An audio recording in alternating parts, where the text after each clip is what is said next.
Yes, the excitement is on with India taking on the New Zealand in the semi-finals. We will get you those details, but we're beginning this broadcast with some breaking developments now coming in.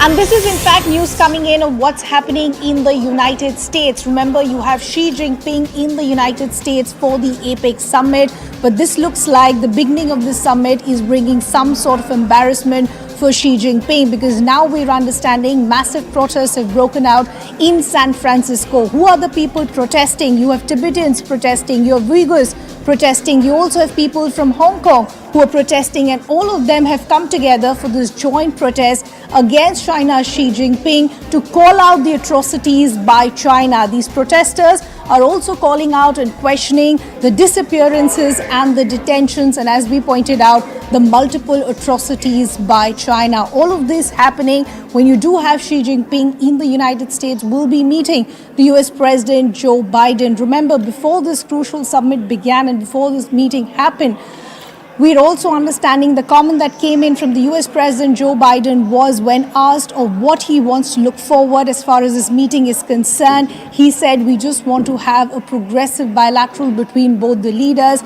constructive talks between both the leaders. But in terms of these protests, these joint protests that are happening by Tibetans, by Uyghurs, and also by people of Hong Kong, what is on their agenda? What are the claims that they're making? Let's break down those details.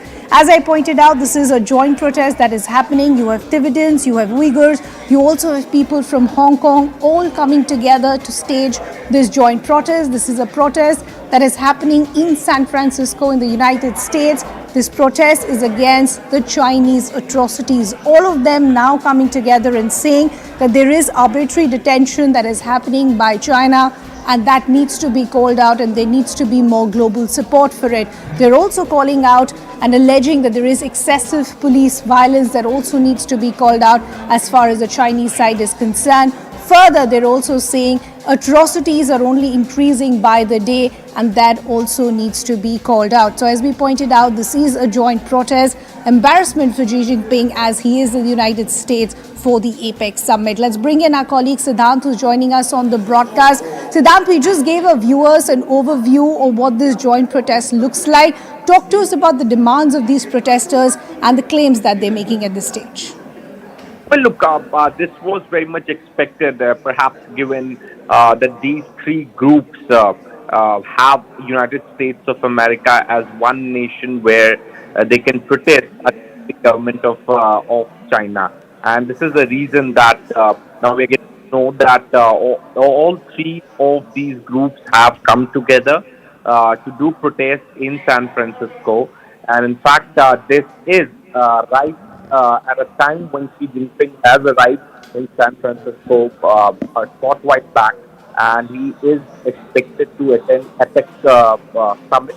At the same time, he's also going to meet President Biden.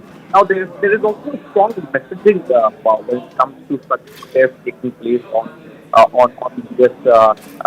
US soil. Perhaps this visit of Xi Jinping is significant, maybe to fizzle out the tension which have been going on between US and America from last 1 year, and this is an opportunity where two leaders can meet and perhaps discuss issues and issues which concern almost everybody on planet.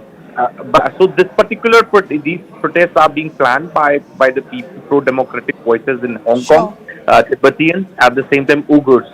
And given San Francisco is one place which has a lot of migrants from other countries living, so it again becomes a hot spot for such protests, and this is the reason that this time around these protests are happening. Yeah, Siddhant, we'll just request you to stay on with us. We also have geopolitical analyst Patikrit Payne also now joining us. Patikrit, good evening. Good to have you with us here on CNN News 18. As our colleague was pointing out that these were on expected lines. Now, the claims that are being made, whether it's the Tibetans, whether it's the Uyghurs or people from Hong Kong, are claims that we've heard in the past as well. But now the protesters are saying that these atrocities by the Chinese side are only increasing and it needs to be called out. Optically speaking, how do you see this playing out for Xi Jinping? Well, frankly, Ridhima, these, as was rightly mentioned by Siddhant, that these protests have happened in the past, and these have been going on for a long time. Every time there is a meeting, every time there is some kind of a summit.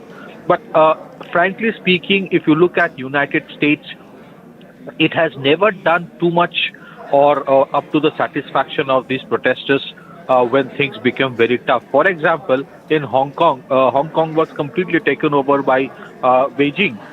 The US did give some lip service, but beyond that, nothing was done. Yeah. Yes, of course, they did impose some sanctions in the case of Uyghur and Xinjiang province. They did impose some sanctions on certain organizations which are making solar panels, photovoltaic cells, or cotton production, which are based in Xinjiang. But beyond that, you know, the kind of concentration camps that Chinese have put up for the people of Xinjiang, nothing has been done by the United States. And let me tell you, the condition of US right now is such that there is an overwhelming dependence on imports from China to reduce inflation within United States. And therefore, right now, they will not take any action against China simply because there are two major conflicts going on.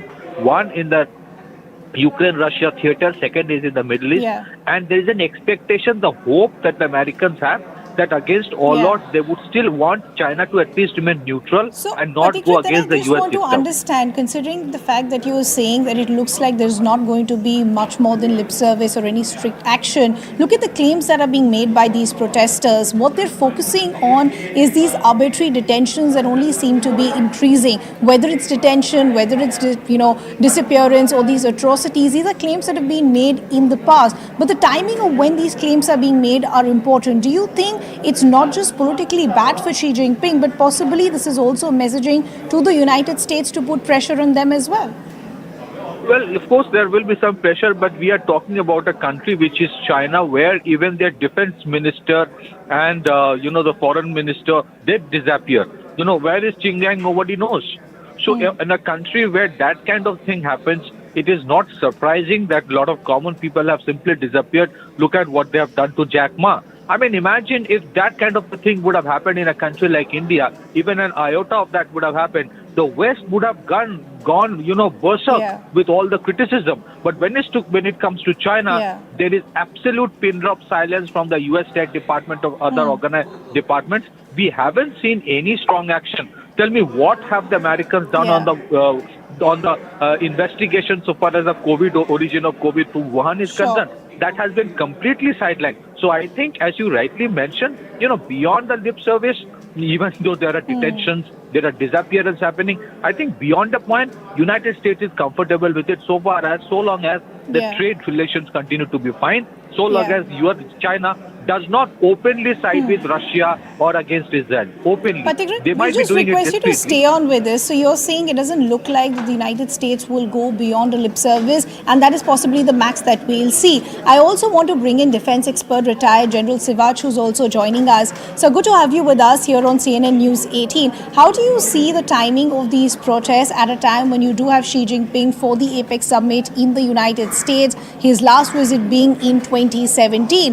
What is interesting is neither are these claims new, neither is this narrative new of atrocities as far as China is concerned. Despite all of this being a known fact, why do we see such little or absolutely no movement on this? There is no doubt about it. Now Xi Jinping is visiting, basically participating in a APEC meeting, and he will be meeting Joe Biden, the president of US. But these people, the groups which are now protesting again, then one is Uyghur Muslim, then Hong Kong. These agitations are very important, and they are genuine agitation. The point is that is the world ready to call spade as far as China is concerned, and tell Xi Jinping that whatever China is doing, especially against the Uyghur Muslims in Xinjiang province, is nothing else but the human right violation and the type of concentration camp which they are running. And same way Hong Kong, one nation, two system, where it has gone. Today Hong Kong, there is no democracy. It is totally under a rule which is curtailed. So the point today is the US should now make sure that the people who are protesting, they let them protest and let the Xi Jinping realize it, that in case there is no democracy in China, then, no one is going to stand by with China. See, as on today, China is on a receiving end. The supply chains are shifting from China. Yeah. The US is also indirectly putting pressure. There are these supply chains moving to Indonesia, Vietnam, India. There is a problem of semiconductor and chips also moving out from China, which was initially called as hub center. So there are problems. The problem biggest is between China and Taiwan. Now, Taiwan is openly protesting it, but their protesters are not allowed. The problem allowed. really lies, and that's exactly what Patikrit was also pointing out a short while ago, that yes, these protests are important. The timing of these protests are also important, so that the global pressure on issues like these, on the atrocities, still continues. But we still go back to from where we started, despite it being a common knowledge, it being available in public domain. Why do we see such little movement, Patikrit? Not just as far as a lip service by the United States is concerned, but even the global community at large. The United Nations Security Council, the Chinese have a veto, so you will not have anything coming up there. So far as if you look at the situation today, the Americans are more desperate to have a meeting with Xi Jinping than the other way around. Yes, the supply chains are moving, but it will take a decade or more than a decade to make those things happen. When you have an election next year in United States, I think the American president will not want to do anything that would have any disruption so far as the economic relation with China is concerned, so far as the military challenges of United States are concerned, because the biggest problem, Ridhima, right now for America is that the Americans are overstretched both in Middle East and the Ukraine-Russia scenario. In that kind of a situation, if the Chinese do something in Taiwan right now, the Americans will become clueless. They do not know what to do. So Patikrit, I apologize for interrupting because we do have some breaking updates coming in. Fantastic news coming in for Indian fans. Virat Kohli has scored a century. This is against New Zealand in that very crucial semi-final match. We do have our colleague Shivani also joining us. Shivani, we can see the excitement in the newsroom itself. How crucial is this century? You know, it's very crucial. One, of course, this is a long-standing ODI cricket record that Sachin Tendulkar has held. And to cross that mark, there are not many people who ever thought that this is going to be possible, because Sachin himself was so legendary.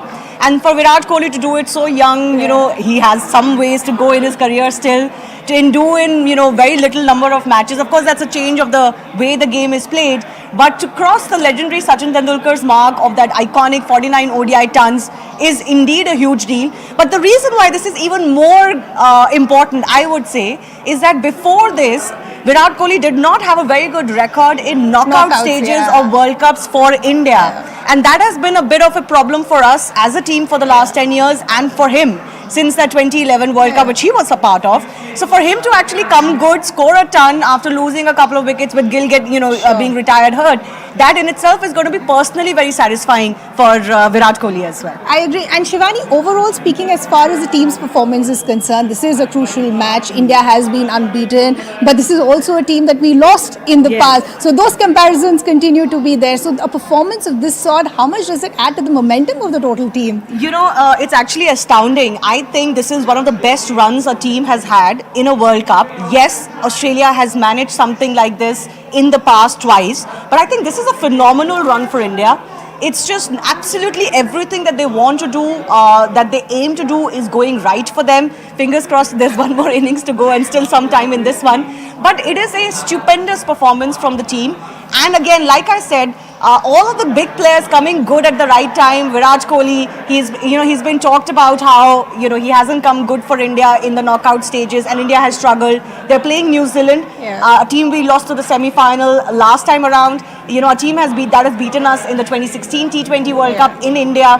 A team that we hadn't beaten actually in the World Cup since 2003, before we beat them in the league stage.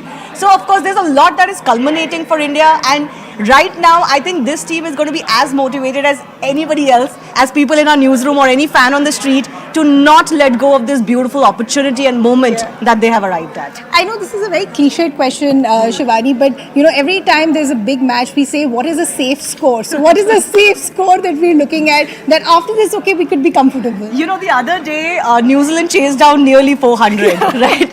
So I don't know what a safe score is. They've got very explosive, good batting. A lot of their batsmen are in very good form. So I don't think you can talk about a safe score. But from here on, the projected score was looking at something around 400. I think they will need to get to 350 plus to feel that they have done what is deserving of the start that they got. I asked Meman here, as we were discussing what a safe score could be, it looks like India could get 400 or at least should get more than 370? Yeah, I think if they don't get 375 plus, they would be disappointed having reached this far. So, and then he's scaled peak Tendulkar, Virat Kohli. Yes. So I there's see a lot Venkatesh to also. know about Venkatesh that. also, why don't you join in? Virat Kohli getting his 50th ODI ton, the record that everybody was expecting would be broken in this World Cup. Absolutely, in front of Sachin Tendulkar, the great Sachin Tendulkar At the himself Wankhede. is in the Wankhede. I mean, it's just a fantastic achievement, no doubt about it. Yeah. And it was just round the corner, I suppose. We all knew that it's going to happen in this competition, in this World Cup itself, and which he has done it, and he has done it in great style. I think he deserves everything. He deserves not just 50, I think probably much more, many hundreds than what he has achieved now. I think he's fantastic. Ayaz? Look, I think, 50th 100 is one record which has been eluding him for a while now. Yeah. And I think this will be really hard to beat. It's taken him about almost 10 years to get past Sachin. So now for anybody else to get past Kohli is going to be at least another 7, 8, 10 years. But Shivani, quickly, because Ayaz and Venkatesh are also still here, there's another innings to go while we're hoping for the best for the men in blue. I was reading in the morning there's about a 25% win rate as far as New Zealand is concerned. What are going to be our challenges as far as the next innings are concerned? For India, you mean? Yes. Well, anyway, by the end of this innings, I'm sure, Indian team would have scored, say, somewhere close to 400, 380, 400. And it's just getting wickets, I suppose. In the first 10 overs, if they get a couple of wickets, I think they're clearly, the New Zealand team are on the back foot. So they would be looking to get wickets, and getting those breakthroughs. Ayaz, challenges for India? Well, I think you need to get early wickets. Clearly, it's a very, it's a pitch flush with runs. If we can make 375, 380, unless you get some early wickets, that will put a lot of pressure on the Kiwis, and then you expect the wickets to come faster. But if they get off to a flying start, I think the score is still very high. It's a very intimidating score that India will have. So it's going to be, in my opinion, advantage India. Okay, so they're saying it's going to be advantage India, but as we pointed out, there is going to be another innings. It looks good as far as India is concerned. You've just got Virat Kohli scoring a century. We'll of course continue to get you those updates coming in as well. But just looking at as far as the innings have been, you've got a century as far as Virat Kohli is concerned. Yes, Shubman Gill got retired hurt, but how did you see the innings as far as India is concerned? I mean, he has, talking about Virat's innings, I think he has paced his innings really well. And he was slightly slow to start, and then he assessed the pitch, the condition, and obviously he was there with Rohit Sharma, and then obviously with Shubman Gill, and then with Shreyas Iyer, and I think later on he took on. And the pitch also is a beauty to bat. There's not much happening, whether it's fast bowlers or for the spinners. Now we see there is a bit of turn for the spinners. I'm sure both Jadeja and Kuldeep would have thought, in the second innings there might probably be a bit more turn, and they would be loving to bowl, looking forward to bowl. But having said that, I think they've done a fantastic job, so far, the Indian batting, and it's going to be highly difficult situation for the Kiwis, I suppose, to chase down a score of 350 plus, and if that's what they have. That's what they're chasing. As you were saying a short while ago that early wickets will be extremely key, but if you just have to recap as far as the batting today has been, there was a lot of pressure. Of course, this is a stadium that's familiar, a pitch that is familiar, but the stakes are always so high. India has been unbeaten, so the worry was that will we slip today? It's not such a great record in knockout. So India have been unbeaten in this tournament. So they had to do something special. Yeah. And we saw that from the intent which Rohit Sharma showed at the start in the power play. And then from there it's taken up with Kohli, even Shubman Gill. Till he got injured and had to go off. But the way Kohli spaced his innings, keeping, his job is to bat till the end, which he's done, and make the runs. And then Shreyas Iyer playing the kind of knock that he has so far. I think it's they've set a target for themselves, which I think they've achieved in terms of scores. Now it's up to the bowlers to make sure you have to seal the win. done extremely well so far. The other part remains. Shivani, challenge for the bowlers now? You know, the Indian bowling lineup has been the best. Whether you talk about the first power play, they're the best in terms of their average, economy, wickets taken. Even the middle overs, we are actually reigning at the top of the table. So I don't know what concerns they could have. There is always a possibility of an off day. Like, they're all human beings. But I don't see this team under the kind of confidence and the run that they have had, Venki, to not really believe in their strengths. Yes, the New Zealand have a very explosive batting lineup. They will also believe and back themselves to chase a huge total, like they nearly did. Anybody chased 370, 380 so far? No. They came close to it versus Australia. And New Zealand came close. And New Zealand came close versus Australia. I think it was a match for them to lose that day, and they just lost that momentum a little bit with the wrong wicket at the wrong time. But I think Pakistan chased once against Sri Lanka. They chased 340 or something like that. So it has been done before. But 370, 380 against the Indian bowling attack is going to be really, really tough. Yeah, and I think as we were discussing, earlier as well, Venki, the first 10-12 overs is going to give the Indian bowlers a chance to kind of go have a crack at their top order. Yeah, it's not just about that. Of course, yes, the fast bowlers are doing a great job, phenomenal job, I should say. They're doing their job to perfection. All three of them, Siraj, Shami, and Bumrah. Having said that, we also saw a bit of a turn, when Rachin Ravindra or Santner were bowling. So I'm sure Kuldeep Yadav and Ravindra Jadeja would be looking forward to bowl. And it's not going to be easy. As you go along in this game, I think it gets slightly tougher to bat on. And when it starts turning, I think our two spinners, Jadeja and Kuldeep, are going to be... Yeah, precisely. I mean, even after the opening spell, then Shami comes on and then the spinners come on. All of them have wicket-taking abilities, and they are just not letting any steam off the opposing batsmen. Yeah, so Shivani, the big problem for New Zealand is that they have to score at almost 8 runs an over from the start. It's not only in the slog overs or only in the power play. Consistently, you have to maintain that run rate. And I feel like teams back themselves to do this in today's game. Yes, they did it nearly, right? They're not going to be overawed completely. They've got a lot of experience. But in a knockout stage, that pressure adds in, isn't it? See, it's for the Kiwis, it's not just about chasing the score. They also fielded for 50 overs. And they would have, I'm sure they would have, been dehydrated and with the heat and humidity of Mumbai. So it's not going to be easy for most of the batters to go there and chase a big total. So there's going to be a lot of pressure on them. And on top of it, we are talking about the first 10 overs. If the Indian bowlers pick up a couple of wickets, then they'll be in serious difficulty. Yeah. So, to answer Ridhima's question, what can be a problem for Indian bowlers? I don't see too much. But if you have a freak show like Maxwell had the other day at the Wankhede, Daryl Mitchell goes berserk, who knows?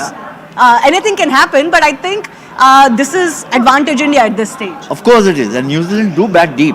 They do bat deep. And they've got some high quality players. And they've got a very good run over the last 5-7 years. Shivani, I think the update that we're just getting is that Virat Kohli has just lost his wicket. He's lost his wicket. So I think it's 117, but I will just double check with the PCR as well. So he's done his job. He's done his job. Must have been wanting to accelerate from here on even further. Final word, Venki. Why do you think no bowling attack is being able to control the Indian batting, while the Indian bowlers are doing so stupendously well in controlling all other batting lineups? See, it is more about. It's not just about controlling the Indian batting. I guess the bowlers, they've been not so consistent. Like Siraj, Bumrah, and Shami. That's been the issue. I mean, they've bowled on both sides of the track. They've bowled up to the bat. They bowled a lot of short balls, and when they trying to bowl a bouncer, it's not a bouncer, it's just a short ball, which is a chest high, and we have seen both Rohit Sharma and Shubman Gill play those pull shots and scoring runs of them. So I don't think they had a clear plan, or I don't think they've executed that plan to the best of their ability. Yeah. So advantage India, Virat Kohli back into the pavilion, but it's been a very good, successful day for him. He's going to remember this. Mount Tendulkar, with Tendulkar himself in attendance. So at the Wankhede, mind you, where Tendulkar's statue was recently made. Richard's doing commentary. So We're going to have some of our legends also in our studios soon once the innings gets over. Ridhima, back to you. Thank you. We'll of course continue to come back to all our guests as well as Shivani. So the update is Virat Kohli back to the pavilion after he scored a century. 117 is when he lost his wicket. But as our experts were pointing out, it's looking like it's advantage India. This is the semi-final. India versus New Zealand. The men in blue taking on the Kiwis in Wankhede in Mumbai. We'll of course continue to track all these developments. For now, we do have to slip into a very short break. We're coming back with lots more.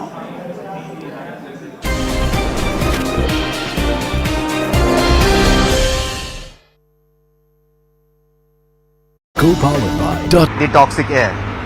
Now what remains to be seen as to what new arrangements or schemes can be made by the government to make sure that the AQI remains under breathable levels, because over the past 1 week we have seen that the AQI had deteriorated, which meant that there were a lot of health issues that people of the national capital were actually facing. So the next 1 week is going to be very, very important, especially from the point of view of the Delhi government and the Delhi administration, to make sure that schemes are made and implemented in such a way that the AQI remains under control and it does not become hazardous for the people out here in the national capital. जैसा दिल्ली सरकार ने कहा था कि fire crackers burn नहीं करने, लेकिन उस हिसाब से फायर क्रैकर्स बहुत ज़्यादा जलाए गए हैं दिल्ली में. जहाँ मैं रहता हूँ वहाँ भी मेरे को बहुत देखने को मिला ये. तो मैं परेशान होकर रात को सो नहीं पाया, फिर सुबह साइकिलिंग करने निकल गया.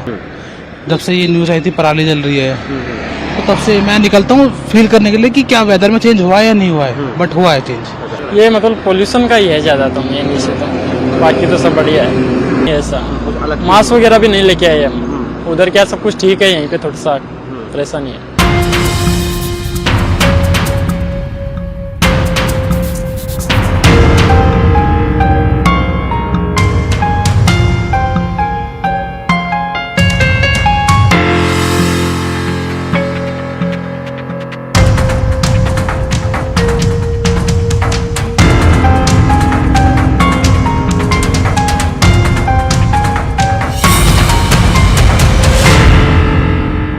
After the relief that people of the national capital got just a few days ago, after light spells of rains had engulfed the national capital, which meant that the AQI had come down significantly and was hovering in the poor category.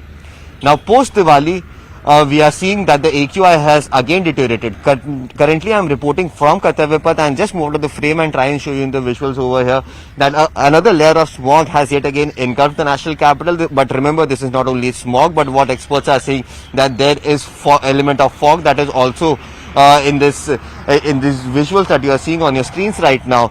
So yes, the AQI has deteriorated after Diwali, but remember the AQI was already in the severe category at least 2 to 3 days ago, and today as well the AQI is still hovering within the very poor to poor category, but yet it is still very, very difficult for people to breathe out here. Remember the manner in which the Supreme Court orders of not bursting any sort of crackers was flouted yesterday. There were several cases that were seen out here in the national capital where this order of the Supreme Court of not bursting any sort of cracker was definitely flouted. In fact, the fire department itself had called more than 100 calls till 10 p.m. itself. So it actually shows that the people of the national capital, in fact, the majority of the people of the national capital were actually not bursting crackers, but yes, there was a significant number who were seen flouting these norms and bursting crackers, because of which we are seeing that the AQI has yet again deteriorated out here in the national capital and is yet again in the very, very poor category. Now today, the prediction from the IMD is that once the sun is out, the wind speeds are likely to pick up and these pollutants would yet again be washed away. And that is the only silver lining for the people out here in the national capital. But remember, over the next few days as well, the AQI is likely to remain in the poor to very poor category, and in fact is likely to deteriorate yet again in the severe category as well because of the wind directions. Now what remains to be seen is to what new plans can the Delhi government and the Delhi administration make sure that they initially make, and make sure that is implemented on the ground to the T, so that some sort of immediate relief can be provided to the people out here in the national capital who have been suffering from this deteriorating air quality for at least the last 10 days. Currently, I am reporting from the pollution hotspot out here in the national capital, that is the Anand Vihar bus terminal. And if I could just show you in the visuals around here, the visibility is not as bad as it was expected. The AQI out here in the national capital remains to be in the very poor category, although the measures of GRAP 4 has been implemented. But yes, the manner in which the order of the Supreme Court of not bursting crackers was flouted by several people out here in the national capital, that has made sure that the AQI deteriorates yet again. But if you compare the AQI that is today, the very next day post Diwali, with the yesteryears, you can actually see that the AQI is not as bad as it was expected, and in fact it has somewhere or the other been better.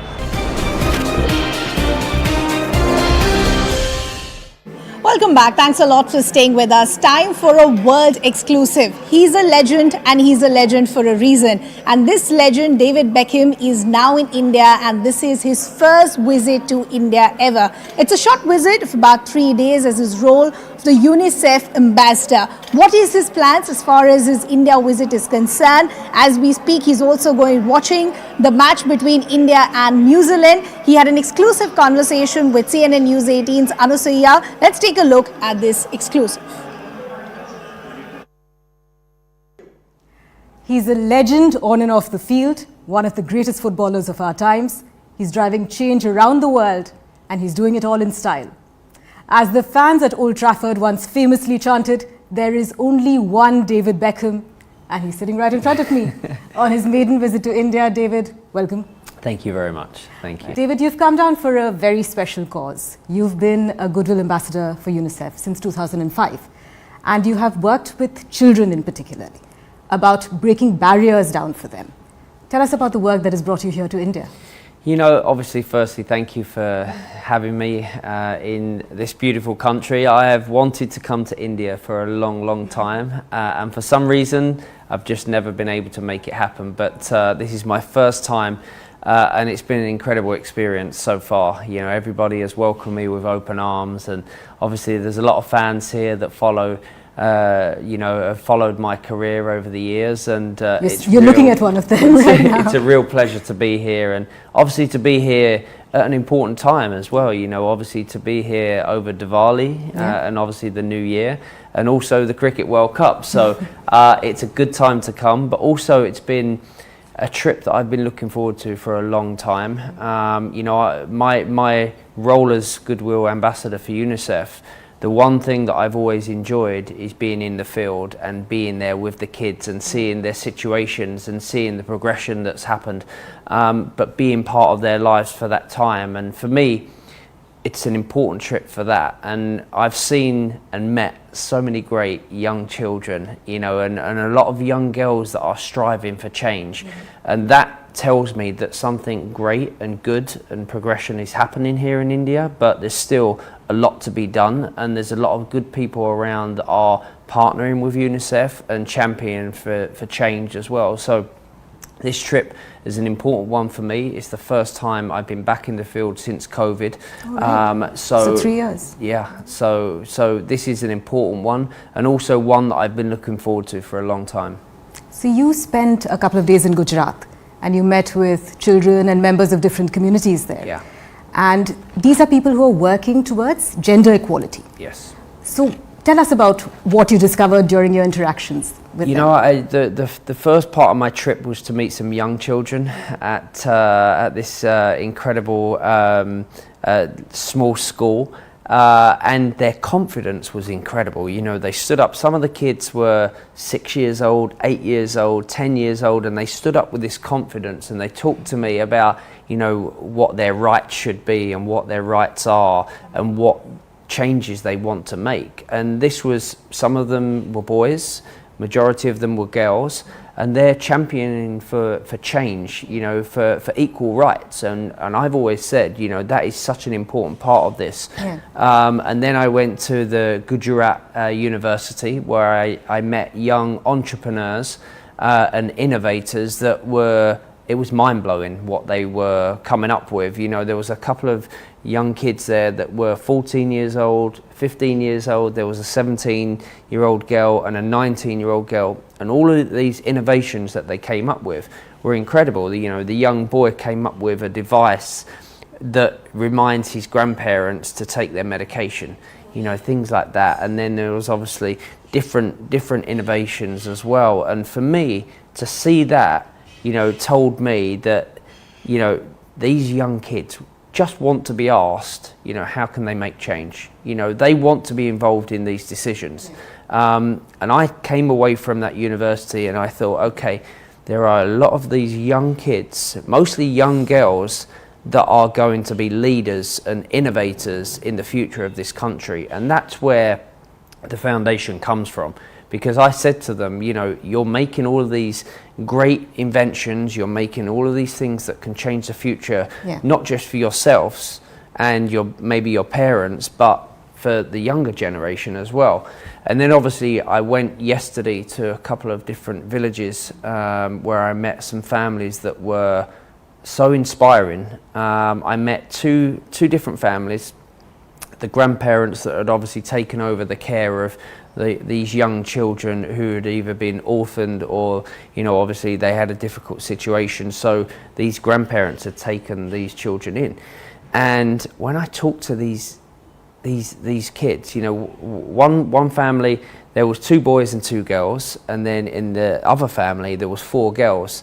And I obviously said to the father in that family, I have just 1 girl. I would love lots of girls in my family, but I have 1 girl. How do you, how is the situation?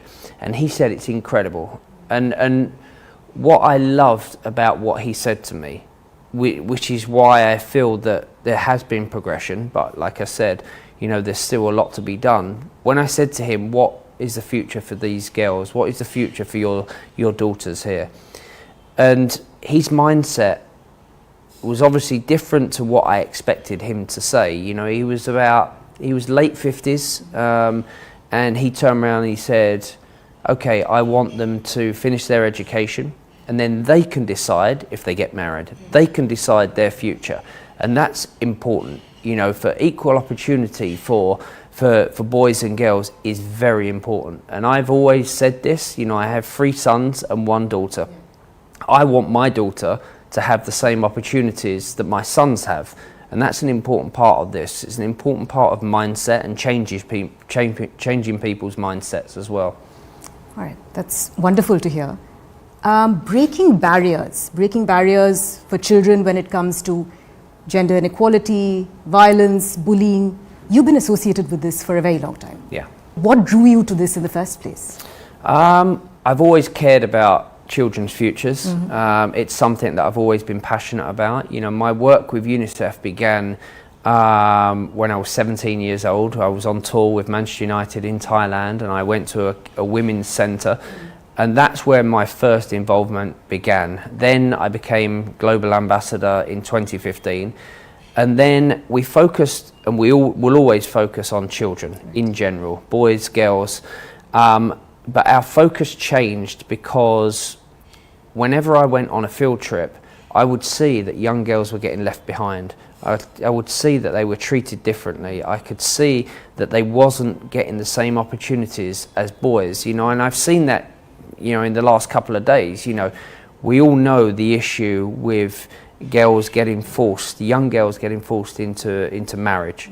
And those moments in a child's life, where they're getting taken out of their education system, that is bad for their future. It's bad for their brothers and sisters' future to see that and to know that is happening. So those are the important moments where we need to change the mindset of people.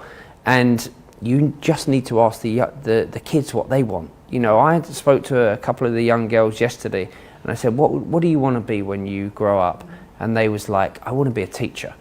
So that tells me something good is happening in these care centres. It shows me that something is happening in these communities. These young girls are standing up.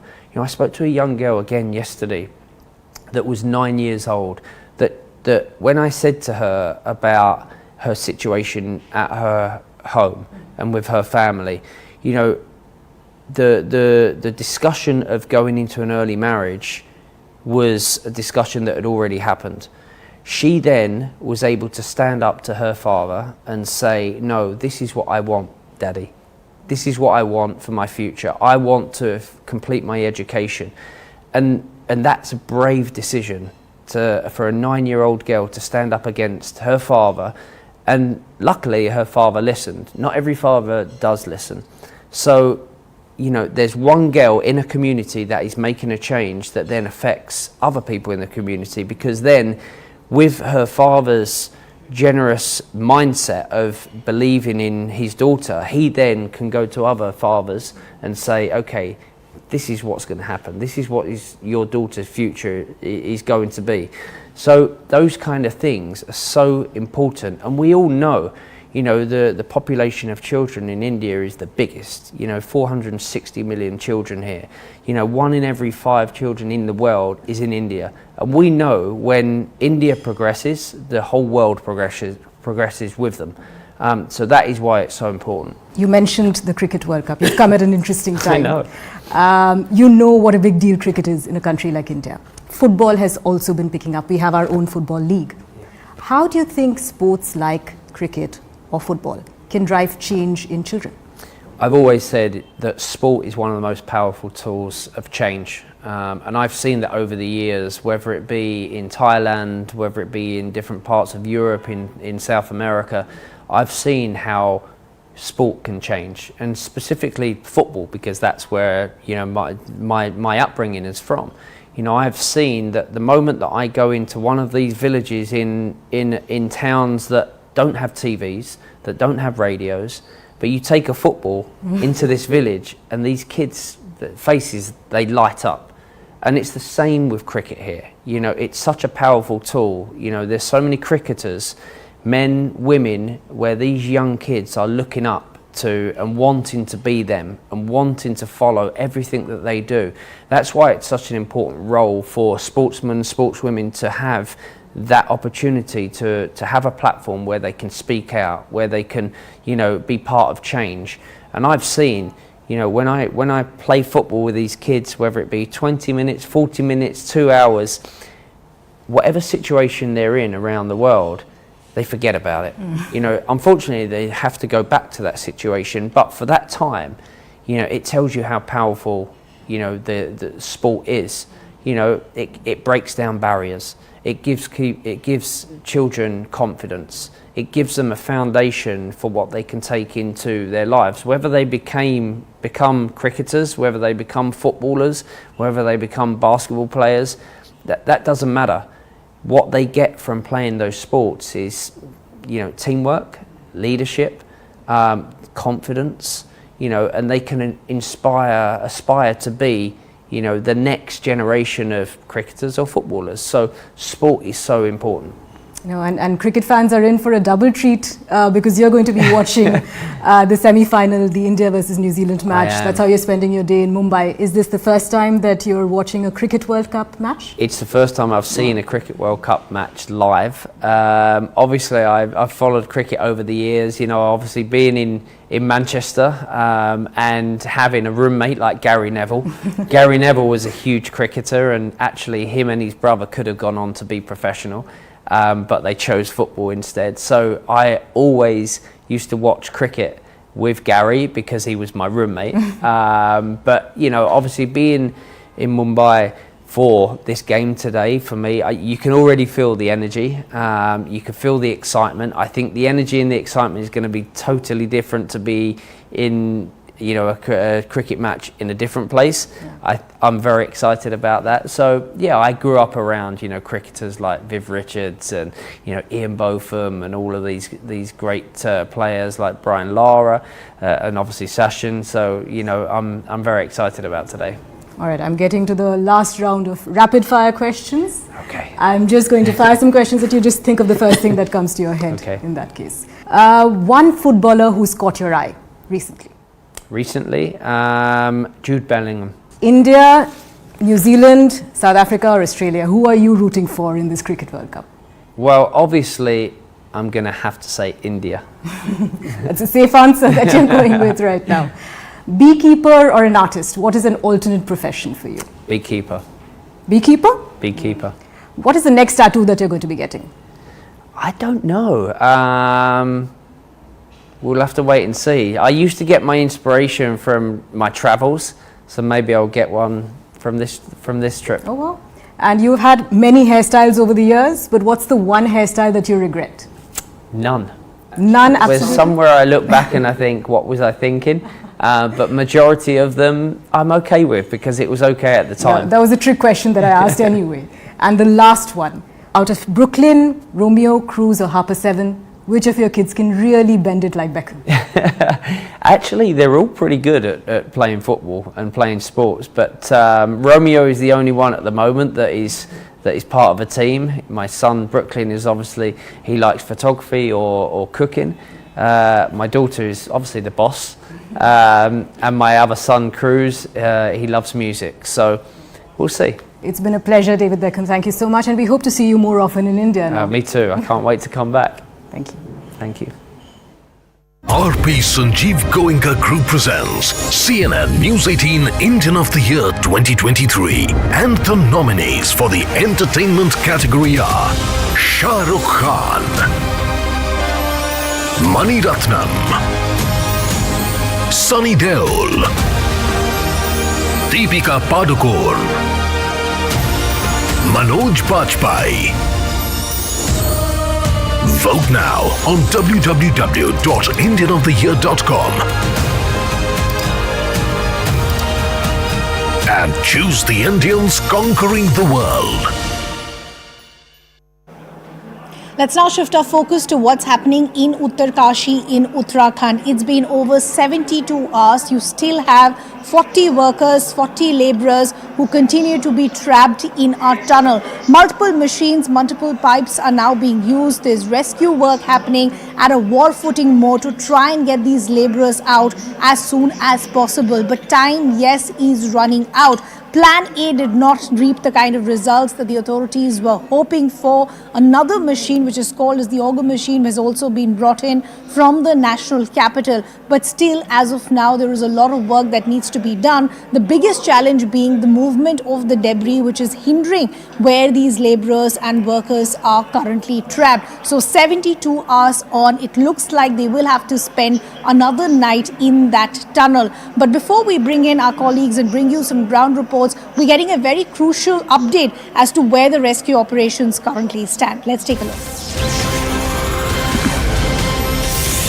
So as we pointed out, it's been over 72 hours since these workers in fact have been trapped, and there are new machines that have now been brought in from the national capital as well, which is called the American auger. But what we're understanding is it looks like it's going to be a little time before we could see the results of these new machines that are in fact being brought in. There are other equipment that is also going to reach the spot very, very shortly. So as I pointed out, the biggest concern as of now is how can you keep these workers that are still trapped stable, alive, and possibly can we provide them with a little more food. Let's go straight to our colleague Anshul, who is joining us on the broadcast. Anshul, it looks like it's going to be another long night for these workers who are currently trapped in the tunnel. New machines have been brought in, but two things that are still worrisome. One, how do you keep them alive and stable? Can you provide them with more food? Also, providing oxygen, is that also becoming a challenge now?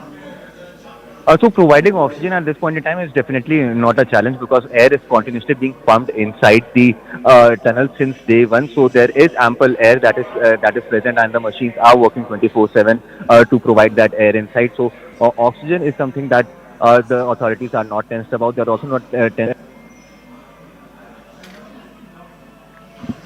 So as Anshul is pointing out, that it looks like it's going to be another night for these workers and laborers in this tunnel. More machines have been brought in. Oxygen supply is not a concern as of now. What authorities will try is whether they can give them more solid food that can be provided to these workers. Here's hoping that we could see the first visuals of them being pulled out very soon. Some other reactions also now coming in.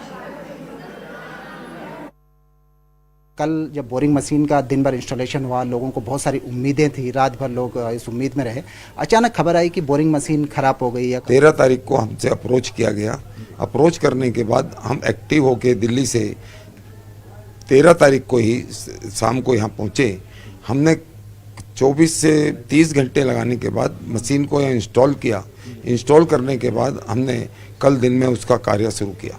कार्य शुरू करने के बाद क्योंकि soil strata यहाँ पर एक दूसरे किस्म का सॉइल स्टेटा है, जितना हमारे को बताया गया था कि ये 25 से 30 मीटर दूर पीछे से हमें रेस्क्यू करना है आदमियों को, लेकिन बीच बीच में पहाड़ गिरने से उसकी जो दूरी है वो 70 मीटर के आसपास पहुंच गई।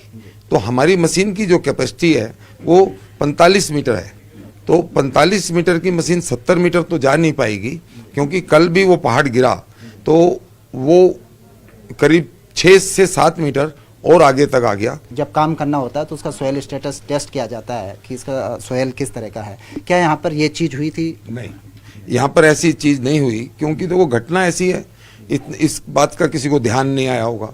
मशीन के बारे में लोग जानते नहीं है, टेक्नोलॉजी के बारे में जानते नहीं है। हमने तो यहाँ 13 तारीख को हमारे को तो तुरंत ऑर्डर हुए, उन्होंने हेलीकॉप्टर प्रोवाइड कराया, दिल्ली से हम फ्लाइट से आए, फिर हेलीकॉप्टर प्रोवाइड कराया, टैक्सी प्रोवाइड कराई, सब इतनी जल्दी में था। फिर भी हमने कहा कोई बात नहीं, 30 MQ मिट्टी निकाल के हमने वहाँ पर पहुँच जाना था। अब वो मिट्टी निकालनी पड़ेगी 100 MQ, जो मेरी मशीन उसके लिए कैपेबल नहीं है। इस पूरे ऑपरेशन को 72 घंटे से अधिक का समय हो चुका है, लेकिन 72 घंटे बाद भी जहां से चले थे वहीं पर मौजूद हैं। और इसके चलते जो तमाम यहाँ पर श्रमिक हैं, उनके परिजन हैं, उनमें आक्रोश बना हुआ है। आज देखिए यहाँ पर लोग घेराव कर रहे हैं, उनका विरोध प्रदर्शन कर रहे हैं। उनका कहना है कि आखिर जो एजेंसियां हैं वो यहाँ पर कर क्या रही हैं। और ये देखिए यहाँ पे NHIDCL के कुछ लोग यहाँ पर मौजूद हैं। दोस्त क्या कहना आप लोगों का? क्या आप पूछिए, हमारे सीनियर बात करें। देखिए ये लोग मैंने सबसे पहले गलती PM और PRO का है। 5 दिन हो रहा है, हमने शांति माहौल बना के रखा, हमने 5 दिन यहाँ पे शांति माहौल बना के रखा और शासन प्रशासन सो रखा है। ये नेता पैदा आ रहे हैं और आ रहे हैं और जा रहे हैं। क्या क्या इन्होंने अब तक वो रहे हॉकी टॉकी से बात हो रही है? कौन सी हॉकी टॉकी से बात हो रही है? कोई हॉकी टॉकी से बात नहीं हो रही। वो रहे लोकल आदमी ने परेशान किया, किसी ने इनको परेशान नहीं किया है। और हम चाह रहे हैं कि इनको जल्द से जल्द निकाले, नहीं तो यह बात कुछ हो सकता है। कुछ नहीं हो रहा है, कुछ काम नहीं हो रहा है। लोग सब फॉर्मेलिटी पूरा कर रहा है खाली। 72 घंटे हो गए। 72 नहीं, 5वां दिन है। शनिवार को नाइट को आदमी घुसा है। आज 5वां आदमी खाना नहीं मिला लोग को। ये लोग झूठ बोलता है खाना दे रहा है बोल के, मजाक बना रहा है ये लोग। ये भी बात हो रही है कि वॉकी टॉकी से बात हो रही है। नहीं, झूठ बोलता है। हम आया हूँ, झूठ बोल रहा है लोग, झूठ बोल रहा है। मेरा भाई अंदर फंसा हुआ, हम कल आ गए थे। जैसे हमें सुना कि हमारा भाई अंदर फंसा, हम घर से उस टाइम गाड़ी बुक लेके भाई को लेने आ गए थे। लेकिन यहाँ आके देखा तो यहाँ तो कल 5 बजे से लगी मशीन लगी थी, रात को 12 बजे तक हम यहाँ घूमते रहे, न खा पी रहे, न घर, न उनके बच्चे सो पा रहे। अंदर जो बच्चे अंदर फंसे उनको देखो ना कैसे फंसे, कैसे रह रहे। वहाँ अभी अंदर गया था मैं, बात की तो प्रोग्रेस तो कुछ नहीं हो रहा वहाँ पर। अभी जो कल देखा मैंने वही आज हो रहा था। वैसे बोल रहे कि मशीन खराब हो गई, उस वो पाइप चला के अंदर, पर मैंने से कुछ नहीं देखा। अभी बात तो हो रही है, थोड़ी बहुत आवाज़ आई रही थी। पापा ने यही बोला कि मैं ठीक हूँ, बाकी ज़्यादा आवाज़ तो नहीं आई थी, नहीं आई। बस तबीयत खराब नहीं, अभी तक खाना पानी सब जा रहा वहाँ, बाकी सब ठीक है। अभी वहाँ अंदर में कार्य नहीं हो रहा। कार्य जो कल था सुबह वो देखा मैंने, वो अभी देखा वही है। मशीन ही ला रहे हो, वो वेल्डिंग कर रहे हो, वही चीज़ हो रहा है।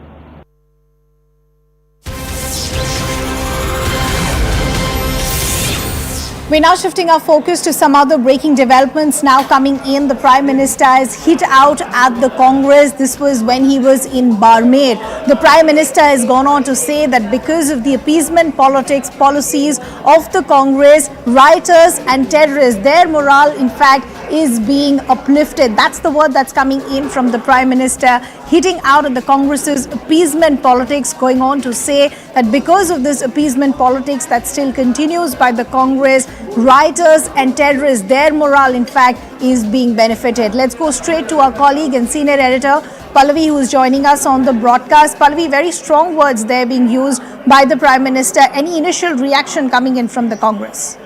None at all, but I'm sure what they're going to say, they're going to accuse the Prime Minister and the BJP of once again changing the goalposts and diverting attention.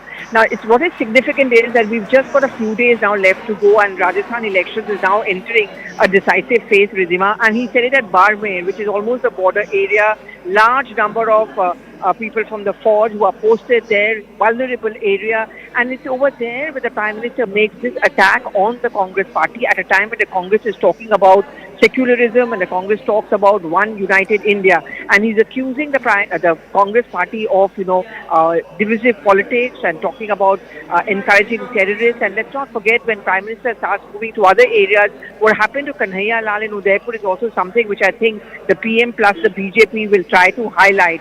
So this enters a very decisive, and I think it's a cue which is essentially given to the BJP's campaign, and certainly the Congress party is always going to deny this and also accuse the BJP of trying to divert attention from core issues.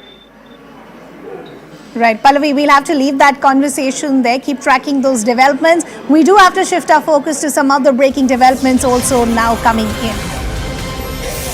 And it's a mammoth score that has been set by Team India in their semi-finals against New Zealand. Team India has scored 397, which means 398 is going to be the target for Team New Zealand. We just saw that wonderful, brilliant century that came from Virat Kohli. He lost his wicket at 117 and multiple other half centuries as well. So 397 is where India has closed their innings. Now we'll of course have the New Zealand batsmen, and it'll be up to the bowlers as far as India is concerned to finish the game, to remain unbeaten in this World Cup, and then finally take it to the finals in Ahmedabad at the Motera Stadium. So the update coming in is 397, target for New Zealand 398. Some reactions coming in.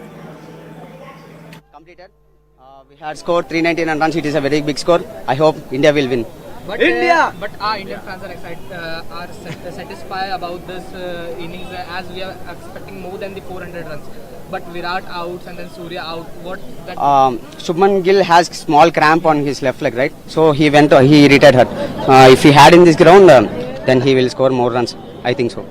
Any comments on bowling lineup? Jasprit Bumrah, Shami, and they will perform very well. We all know that. So fans are expecting that India will enter the final. Sure. I'm sure that. Words about today's inning, about Rohit Sharma's batting and Shubman Gill, then after the Iyer. Actually, we are very afraid of New Zealand because of 2019 semi-final, but they crossed that very well. They scored 399, 400 is a big target. Let's see what will happen. Kane Williamson is a big name for New Zealand, and he never out so early. So that fear also in fans' mind. Okay, yes, that is also everyone's afraid only. Let's see what will happen. Your name? Manoj. Sir आप क्या कहना चाहेंगे जिस तरह से आज India की batting हुई है, विराट कोहली ने जो है शतक मारा है, सचिन का रिकॉर्ड तोड़ा है? Yeah, actually we are very happy that Virat is scored 100 and he broke the Sachin's record. And actually I'm a diehard fan of Virat Kohli. Unfortunately I didn't got tickets. I'm waiting from morning 10 o'clock here. Yeah, on November 2nd also we came to buy a ticket, but there is no chance. But we're enjoying here on the Marine Lines with this crowd, and we are so happy that. So that's the update. 397 is the score that India has. 398 is the target that has been set for New Zealand. Here's hoping that the men in blue can seal it with a victory by the end of the day. With that, a wrap from my side. Kings of Cricket is up next.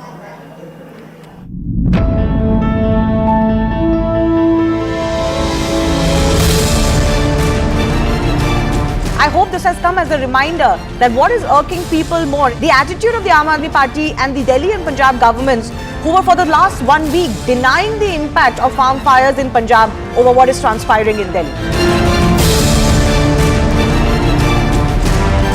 You see, viewers, I am comparing terror with terror.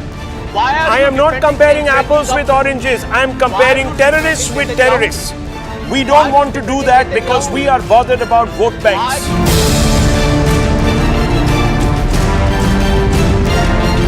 Gurpatwan Panun is at it again.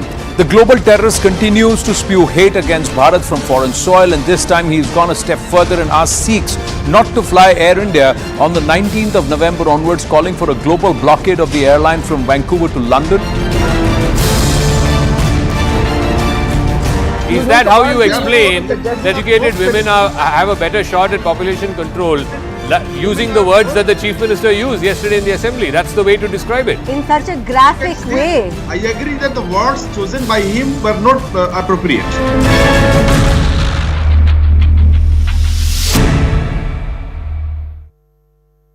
Co-presented last year at this time around. Also,